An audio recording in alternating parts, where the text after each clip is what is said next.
এখান থেকে সিমলার দূরত্ব 89 কিলোমিটার। হ্যালো সকলকে, আমি রাখি, welcome to a new mini vlog. আগের ভিডিওটাতে আমি বলেছিলাম যে আমরা ছিলাম হরিয়ানাতে, যেখানে আমরা লাঞ্চ সেরে সিমলার উদ্দেশ্যে রওনা দিলাম। এটাই হচ্ছে সেই পথ। আমরা যারা পাহাড় প্রেমী, যারা পাহাড় ভালোবাসি, তাদের কাছে এই পাহাড়ের প্রথম ঝলক, মানে যখন যাচ্ছি তখন পাহাড়ের প্রথম ঝলক, মানে হঠাৎ করে যেতে যেতে একটা বাঁকে পুরো পাহাড়টা দেখা যাচ্ছে, এই যে একটা কী দারুণ অনুভূতি, সেটা পাহাড় প্রেমীরাই জানে। দিনের পাহাড় দেখতে দেখতে রাতের পাহাড়, দিনের পাহাড় যেরকম সুন্দর হয়, রাতের পাহাড়ে না একটা অদ্ভুত মায়া থাকে।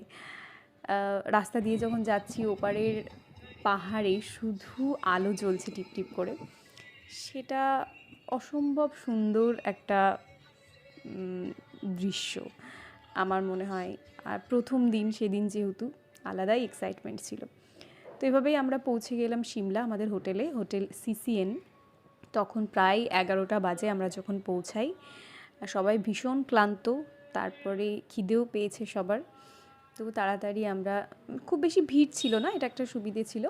আসলে এই পাহাড়ের হোটেলগুলোই এরকম হয়, মানে সব সময় যে খুব বেশি ভিড় থাকে, লোকজন থাকে, তা কিন্তু নয়। তো আমরা যখন পৌঁছালাম, আমরাই শুধু ছিলাম ওখানে। তারপর সবাই সবার রুম নিয়ে যে যার মতো ঘরে চলে গেল। ফ্রেশ অ্যান্ড চেঞ্জ হয়ে সবাই ডিনার সেরে সেদিনের মতো